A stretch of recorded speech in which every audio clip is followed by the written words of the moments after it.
71세 할아버지 매일 돼지 껍데기 15kg를 사가는 게 수상해서 경찰에 신고한 돼지 껍데기 사장은 충격적인 이유를 알고 슬퍼하는데, 수상한 단골 손님. 부산 자갈치시장 입구 3대 돼지 껍데기 전문점 박철수 54세 사장은 6개월 전부터 매일 아침 9시 정확히 찾아오는 71세 최만수 할아버지 때문에 고민에 빠졌다. 사장님, 오늘도 15kg 주세요. 처음엔 잘못 들었나 싶었다. 하지만 할아버지는 단 하루도 빠짐없이 15kg의 돼지 껍데기를 사갔다. 비가 오나 눈이 오나 태풍이 불던 날도 마찬가지였다. 이상한 점은 할아버지의 차림새였다. 색이 바랜 작업복, 해진 운동화, 군데군데 기운때가 보이는 낡은 가방. 15kg씩 사가면서도 깎아달라는 말은 단 한 번도 없었다. 혼자 사는 노인이 하루에 15kg의 돼지 껍데기를 어디에 쓰는 걸까? 할아버지, 혹시 식당 하세요? 아닙니다. 그럼 어디에 쓰시는지? 먹는 데 쓰죠, 뭐. 석 달째 박 사장의 아내 김미숙 씨가 조심스럽게 말했다. 여보, 그 할아버지 뭔가 이상하지 않아? 혼자 사시는데 그렇게 많이 어떻게 드실까? 혹시 불법으로 뭘 파시는 건 아닐까? 고민 끝에 박 사장은 경찰에 신고하기로 결심했다. 할아버지가 혹시 위험에 처해 있거나 누군가에게 이용당하고 있을지도 모른다는 걱정 때문이었다. 경찰에 뒤따르기. 이정훈 형사 38세와 후배 경찰관이 사복을 입고 할아버지를 뒤따랐다. 할아버지는 15kg의 무거운 짐을 어깨에 메고 버스를 타지 않고 걸었다. 10분, 20분, 30분 쉬지 않고 걸어 재개발 예정지인 낡은 산동네로 향했다. 가파른 언덕길을 오르는 할아버지의 숨소리가 거칠어졌지만 멈추지 않았다. 마침내 언덕 꼭대기에 판잣집과 컨테이너를 이어 붙인 낡은 건물 앞에 멈췄다. 멍멍멍, 왈왈왈. 수많은 개 짖는 소리가 터져 나왔다. 26마리의 가족. 할아버지, 경찰입니다. 안을 좀 봐도 될까요? 문이 열리는 순간 두 경찰관은 말을 잃었다. 약 50평의 공간에 크고 작은 개들이 가득했다. 대충 세어도 20마리가 넘었다. 어떤 개는 다리가 3개, 어떤 개는 한쪽 눈이 없었다. 온몸에 흉터가 있는 개, 털이 듬성듬성 빠진 개, 너무 늙어 제대로 걷지도 못하는 개. 하지만 놀라운 것은 모든 개들이 할아버지를 보는 순간 꼬리를 흔들며 기뻐하는 눈빛이었다. 사랑받는 존재들의 눈빛. 공간은 낡았지만 깨끗했다. 물그릇과 밥그릇이 일렬로 놓여 있었고 아픈 개들을 위한 간이 병실도 있었다. 모두 몇 마리나 되나요? 26마리입니다. 정확히는 27마리였는데 어제 나이 많은 녀석이 하나 떠났습니다. 할아버지의 목소리가 떨렸다. 시작은 한 마리의 개. 할아버지는 차를 내주며 이야기를 시작했다. 5년 전 3월 아내를 떠나보낸 지 3년째 되던 해였습니다. 혼자 사는 게 너무 힘들었죠. 자식들은 모두 외국에 나가서 명절에 전화 한 통 올까 말까 했습니다. 40년을 일한 조선소에서 퇴직한 후 국민연금 50만 원으로 생활하던 할아버지는 어느 비 오는 저녁 골목 구석에서 떨고 있는 작은 개를 발견했다. 처음엔 그냥 지나쳤습니다. 내 한 몸 건사하기도 힘든데. 하지만 그 눈을 보니 나랑 똑같더라고요. 혼자 남겨진 세상에서 필요 없는 존재. 할아버지는 다시 달려가 개를 데려왔다. 그 개가 첫 번째 희망이었다. 희망이가 있으니까 아침에 일어나는 이유가 생겼습니다. 밥을 줘야 하니까, 산책을 시켜야 하니까. 혼자서는 하루하루가 의미 없었는데, 두 번째는 기쁨이. 도로변에 버려져 다리가 부러진 개를 구하려 평생 모아둔 적금 200만 원을 수술비로 썼다. 돈은 다시 모으면 되지만 이 생명은 지금 아니면 안 된다고 생각했습니다. 세 번째, 네 번째. 어느새 26마리가 됐다. 하루 한 끼의 삶. 할아버지의 하루 일과를 듣고 형사는 숙연해졌다. 새벽 오시기상 26마리의 밥그릇을 씻고 물그릇을 채운다. 아픈 5마리에게 각자 다른 약을 시간 맞춰 먹인다. 오전 9시 시장에서 돼지 껍데기 15kg 구매. 26마리가 하루에 필요한 단백질을 공급하려면 최소 15kg이 필요했다. 처음엔 사료를 먹였는데 아픈 애들이 많아서 수제 음식이 더 좋다고 하더라고요. 돼지 껍데기를 삶아서 줍니다. 단백질도 많고 가격도 저렴하니까. 3시간 동안 삶아서 식힌 후 26등분으로 나눈다. 각개의 크기와 상태에 맞춰 양을 조절한다. 점심은 대충 먹습니다. 라면 하나나 주먹밥 하나. 내 끼니는 중요하지 않습니다.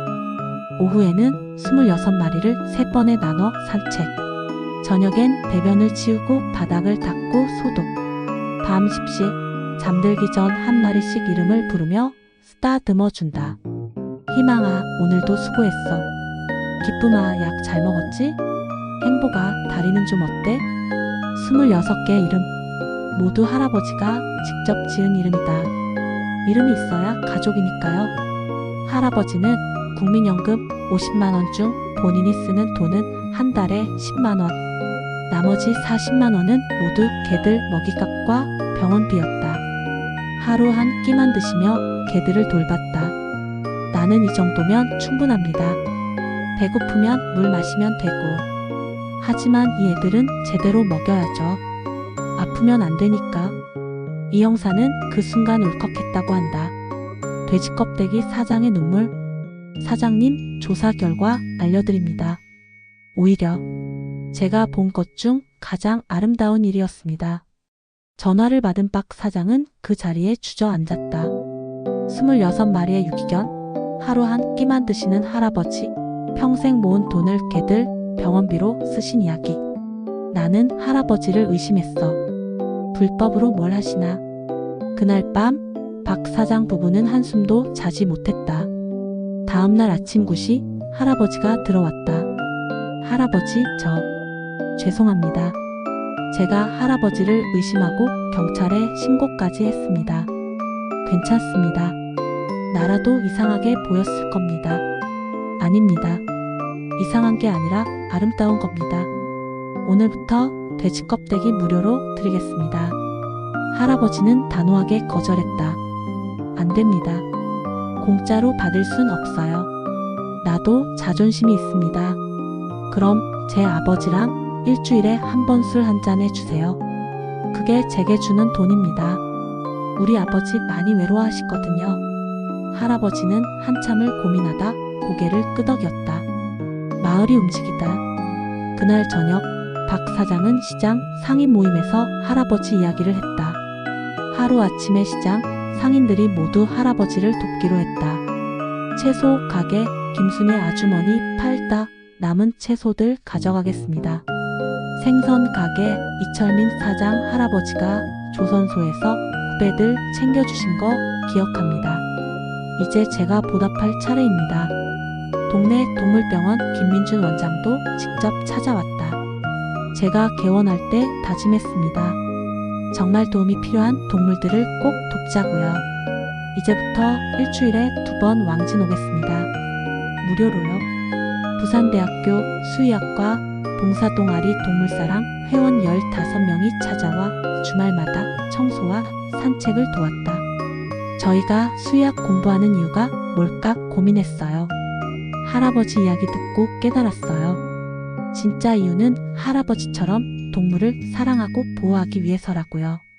건축학과 4학년 학생들은 졸업 작품으로 유기견 보호소 리모델링을 선택했다. 지역 건설업체 사장이 자재비를 후원했다.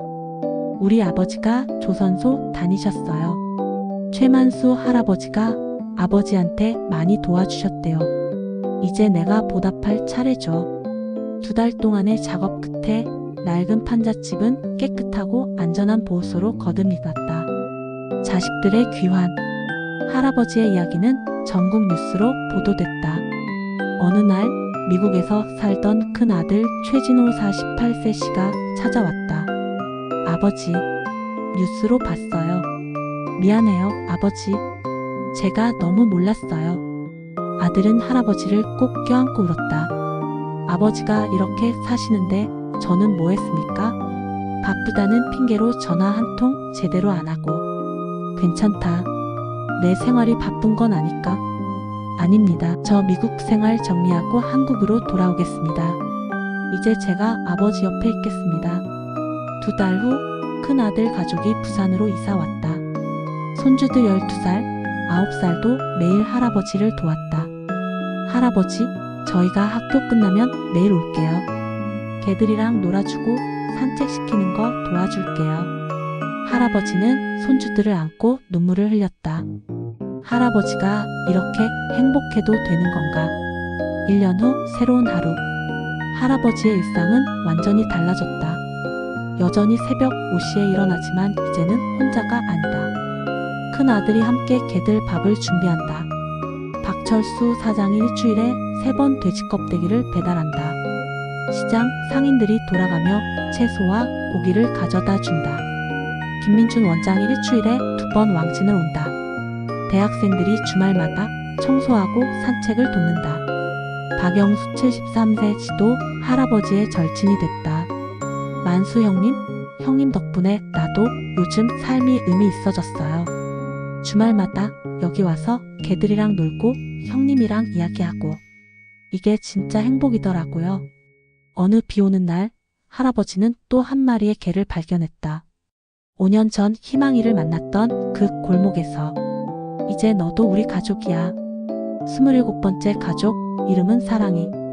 큰아들이 웃으며 강아지를 받아 안았다. 아버지, 미안할 것 없어요. 이제 제가 있잖아요. 우리 같이 돌봐요.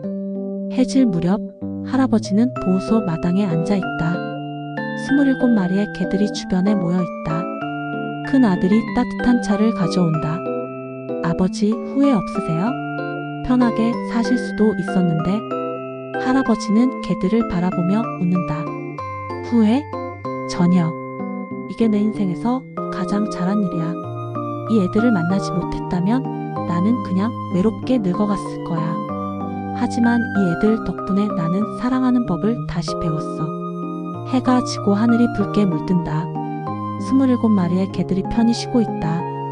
할아버지는 한 마리씩 이름을 부른다. 희망아, 기쁨아, 행복아, 사랑아. 27개의 이름, 27개의 인생, 27개의 사랑. 최만수 할아버지 71세. 그는 오늘도 세상에서 가장 부유한 사람이다. 돈이 많아서가 아니라 사랑이 많아서, 외롭지 않아서가 아니라 누군가를 사랑할 수 있어서. 나이가 들어서 끝이 아니라 나이가 들어서도 여전히 필요한 사람이어서. 당신이 몇 살이든 어떤 상황이든 누군가를 사랑할 수 있다면 당신은 세상에서 가장 소중한 사람입니다. 나이가 들면 짐이 된다고 생각하십니까? 아닙니다. 당신의 경험, 당신의 사랑, 당신의 존재 자체가 누군가에게는 세상 전부일 수 있습니다.